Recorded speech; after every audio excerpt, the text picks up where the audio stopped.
जय हिंद दोस्तों, मैं हूं हीरा परिहार और आप देख रहे हैं देशभक्त दियालोक। चैनल को सब्सक्राइब करें, वीडियो को ज्यादा से ज्यादा शेयर करें, लाइक करें, कमेंट करें।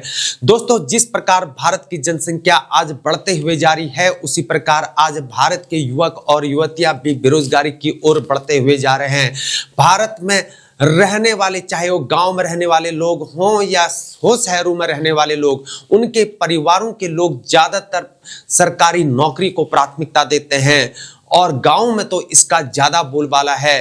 तो वहीं आज के दिन में सरकार सरकारी नौकरियों में वैकेंसी को दिन प्रतिदिन घटाते हुए जा रही है और प्राइवेट कंपनी के अंतर्गत तो यहाँ पर ठेकेदारी प्रथा शुरू हो गई है और कुछ सालों से ये देखा गया है कि प्राइवेट कंपनी के अंतर्गत भी कर्मचारियों को यहाँ पर नौकरी से निकाला जा रहा है। इस प्रकार यहाँ पर भारत के युवक और युवतियां आज दोहरी मार को झेल रहे हैं। दोस्तों, वहीं कई बार पेपर लीक तो कई बार परीक्षा कराने वाले आयोगों पर ही सवाल खड़े हो उठते हैं। तो वहीं चयन आयोगों के गैर जिम्मेदारान रवैये के कारण परीक्षा को पूरी होने की प्रक्रिया में सालों तक लग जाते हैं। तो इस प्रकार यहाँ पर भारत के युवक और युवतियों के अरमानों के साथ खिलवाड़ किया जाता रहा है।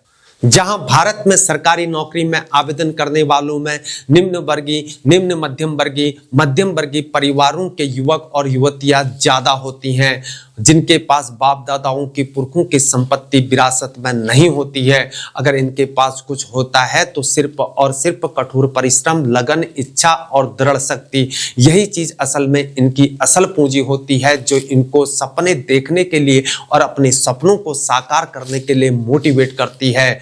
और ये भारत के लाखों युवक और युवतियां सरकारी नौकरी में अच्छी आय, job security, future security, social security और एक बेहतर जिंदगी को तलाशते हैं।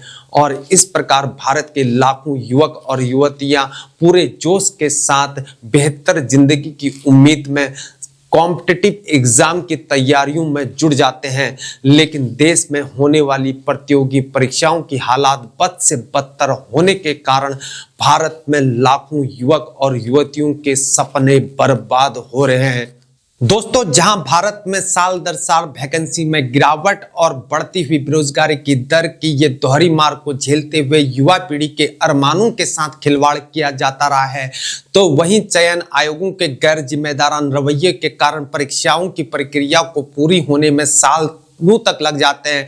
और हद तो तब हो जाती है जब वनडे एग्जाम को 3 इयर्स का ग्रेजुएट प्रोग्राम तक बना दिया जाता है। तो वहीं इन्हीं में से एक है एसएससी यानी कि स्टाफ सिलेक्शन कमीशन या हिंदी में कर्मचारी चयन आयोग।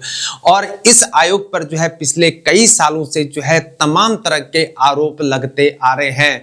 तो उन्हीं में से इस बार जो है 2024 में छात्रों के द्वारा एक नया एलिगेशन और लगाया जा रहा है। उनका कहना है कि इस बार 2024 में जहां 17,000 की वैकेंसी थी तो कटअप जो है 153 है। पिछली बार जब 7,000 की वैकेंसी थी तो कटअप 150 थी। तो यह किस प्रकार से जो है तर्क संगत है। और उनका यह भी कहना है कि जो छात्र सेंटर में अपीयर ही नहीं हुए थे तो उनका लिस्ट में कैसे नाम आ सकता है, और जिस एक ही सेंटर के लगातार रोल नंबर वाले कैसे सेलेक्ट हो सकते हैं, और यह किस प्रकार से तर्क संगत है और किस प्रकार से न्यायपूर्ण है। तो इस प्रकार यहाँ पर कहीं ना कहीं पर जो है किसी प्रकार का झोल है और यह एक जांच का विषय है और यह एक विचाराधीन विषय है। और इस प्रकार से जो है कहीं ना कहीं आज के दिन में एसएससी ऑर्गेनाइजेशन की क्रेडिबिलिटी साख पर बनी हुई है। और इस प्रकार से यहाँ पर काम करने वाले अधिकारियों पर जो है यहाँ पर सवाल खड़े उठते हैं कि आखिर यह किस प्रकार से हो रहा है, जो एक जांच का विषय है। दोस्तों, जहां एसएससी सीजीएल यानी कि combined graduate level exam, CHSL, stenographer, MTS या जीडी इत्यादि जैसे परीक्षाओं का आयोजन कराती है, इन्हीं में से चयनित होकर ये युवा भारत सरकार के अनेक मंत्रालयों, यहां तक कि विदेश मंत्रालय और भारत सरकार के अनेक प्रशासनिक विभागों में अपनी सेवाएं देते हैं। और इस प्रकार यहाँ पर एसएससी ही नहीं अपितु यहाँ पर यूकेपीएससी, लोअर सब ऑर्डिनेट, अपर सब ordinate, BPSC, UPPSC, RPSC, MPSC और बीपीएससी, लगभग देश के हर स्टेट का यही हाल है। कभी भ्रष्टाचार तो कभी पेपर लीक और कभी जो है यहाँ पर जो है एग्जाम के रिजल्ट आने तक 3-4 साल लग जाते हैं और कभी जब भ्रष्टाचार का मामला हो तो फिर एग्जाम को ही रद्द कर दिया जाता है और उसके बाद फिर शुरू से कार्रवाई होती है। उस प्रकार से यहाँ पर जो है युवक और युवतियां यहाँ पर स्ट्रेस में आ जाती हैं और इस प्रकार से जो है युवक और युवतियां अपने भविष्य को खराब कर देते हैं। दोस्तों, इन सब में सबसे गौर करने वाली बात यह है कि इन परीक्षाओं की दुर्दशा तब है जब पूरी परीक्षा प्रणाली ऑनलाइन है और उसके बावजूद भी अगर ये हाल है तो ये समझ से परे है। इस प्रकार यहाँ पर कॉम्पिटिटिव एग्जाम और चयन आयोग की दुर्दशा यहाँ पर एसएससी तक ही सीमित नहीं है। देश भर के कई एग्जाम जैसे कि हाल फिलहाल में यहाँ पर नीट एनटीए का एग्जाम जिसकी लड़ाई यहाँ पर सुप्रीम कोर्ट तक गई और उसके बाद यह नेट का एग्जाम या और राज्य स्तरीय कई प्रतियोगी परीक्षाएं और उनके जो है यहाँ पर रिजल्ट आने तक यहाँ पर सालों तक लग जाते हैं। कभी यहाँ पर पेपर लीक का मामला सामने आता है तो कभी यहाँ पर भ्रष्टाचार को लेकर मामले सामने आ जाता है और उसके बाद जब यहाँ छात्र आरोप लगाते हैं तो उसके बाद यहाँ पर छात्रों को ही जेल भरने की प्रक्रिया शुरू हो जाती है। इस प्रकार जो है छात्र यहाँ पर कई बार जो है रोड में आंदोलन शुरू कर देते हैं तो कई बार जो है डिजिटली आंदोलन शुरू कर देते हैं।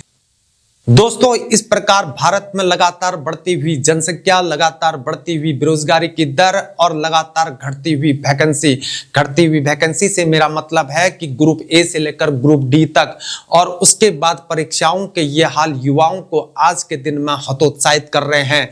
जहां ये युवा एक अच्छे भविष्य के अरमानों को लेकर गांव से शहरों में आकर छोटे छोटे कमरों में रहकर अपनी परीक्षाओं की तैयारी को करते हैं और उसके बाद यहाँ पर कोचिंग की एक महंगी फीस और हॉस्टल का महंगा किराया और रूखा सूखा खाना, छात्रों का बहुत ही कमों का यहाँ पर तो सिलेक्शन हो पाता है लेकिन यहाँ पर कोचिंग माफियाओं का जीवन जरूर सदर जाता है और वे लोग शक्तिशाली बन जाते हैं। शक्तिशाली से मेरा मतलब है यहाँ पर पैसों से अमीर बन जाते हैं। इस प्रकार आज के दिन में इन कोचिंग माफियाओं के लिए भी यहाँ पर एजुकेशन एक बिजनेस बन चुका है और इन कोचिंग माफियाओं के लिए भी यहाँ पर ये भारत के लाखों बेरोजगार युवक और युवतियां एक आय का साधन बन चुके हैं आज के दिन में।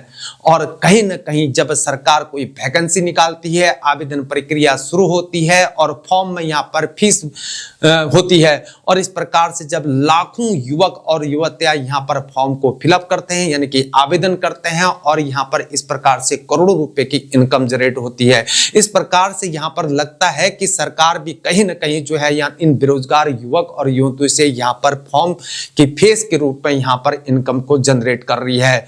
इस प्रकार यहाँ पर ये भारत के लाखों युवक और युवतियां, ये बेरोजगार युवक युवतियां पता नहीं किस प्रकार से यहाँ पर इन यातनाओं को झेल रहे हैं। इसका दर्द ये बेरोजगार युवक और युवतियां ही आपस के जो है जान सकते हैं या समझ सकते हैं।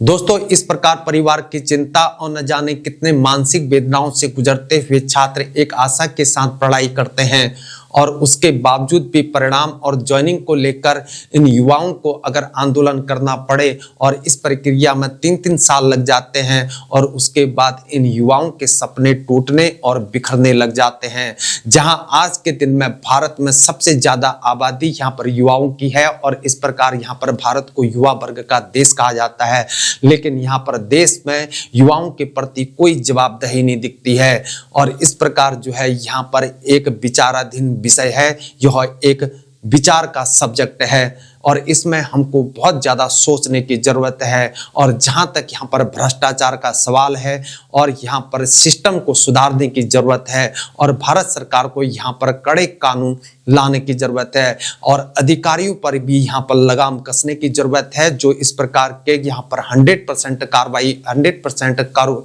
वर्क को नहीं करते हैं। और बाबूगिरी को भी यहाँ पर जो है सुधारने की जरूरत है, जो कि अपने काम में जो है यहाँ पर 100% नहीं देते हैं। इस प्रकार से सिस्टम को सुधारने की जरूरत है और यहाँ पर भ्रष्टाचार को लेकर कड़े कानून लाने की जरूरत है। हालांकि सरकार इसमें काम कर रही है और यहाँ पर भ्रष्टाचार को लेकर काम कर रही है, लेकिन अभी भी जो है हमें यहाँ पर बहुत ज्यादा सुधार की जरूरत है, ताकि जो है ऐसे कृत्य ना हो पाए और जिससे जो है युवाओं की जिंदगी बर्बाद नहीं हो।